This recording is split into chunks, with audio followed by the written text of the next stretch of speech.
Zebra movie one man show అండి. మన సత్యదేవ్ గారు ఆయన భుజాల మీద నడిపించారు. కొన్ని కొన్ని సీన్లో డాలీ ధనుంజయ అన్న కన్నడ హీరో కొన్ని సీన్లు డామినేట్ చేశాడు. ఆ బీజిఎం కానీ ఎలివేషన్స్ కానీ ఓవరాల్గా సినిమా చూస్తే చాలా బాగుంది. ఒక కామన్ చూస్తే నచ్చుద్ది. అంటే ఇప్పుడు ఒక బ్లఫ్ మాస్టరు కృష్ణమ్మ వచ్చినాయి కదా, ఆ రేంజ్లో లేదు కానీ ఒక common one time watchable movie. అదే చెప్తున్నా, అది హీరోకి పల్లా బీజిఎం, విలన్ క్యారెక్టర్ చేసిన డాలీ ధనుంజయ్కి వేసాడు బీజిఎం. అక్కడ కొంచెం డిసప్పాయింట్ అవ్వచ్చు ఎవరన్నా ఆడియన్స్.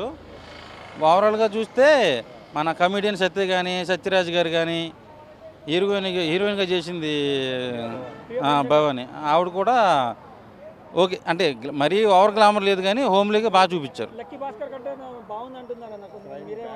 అది ఇది బ్యాంకులో ఉండి లూప్ హోల్స్ లొసుకుల్ని అడ్డం పెట్టుకుని హీరో చిన్న గేమ్ ప్లేన్ చేస్తారన్నమాట. సో దాన్ని బట్టి ఒక తప్పుకు బదులు ఇంకొక తప్పు చేయాల్సి వస్తూ ఉంటుంది క్లైమాక్స్ దాకా. అది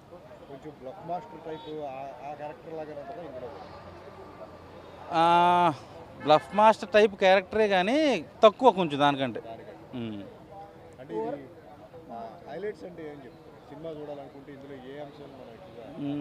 సత్యదేవ్ గారి acting and BGM and main ఏంటంటే మన డాలీ ధనుంజయ అన్న ఆయన బాగా డామినేట్ చేసేసాడు హీరోని నాకు అనిపించింది.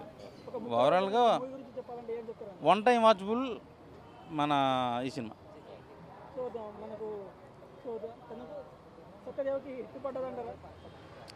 ఓకే, హిట్ పడినట్టే. బ్లాక్ బస్టర్ ఏం కాదు కానీ one time watchable movie Zebra. నేను 5కి 3.5 ఇస్తాను సార్.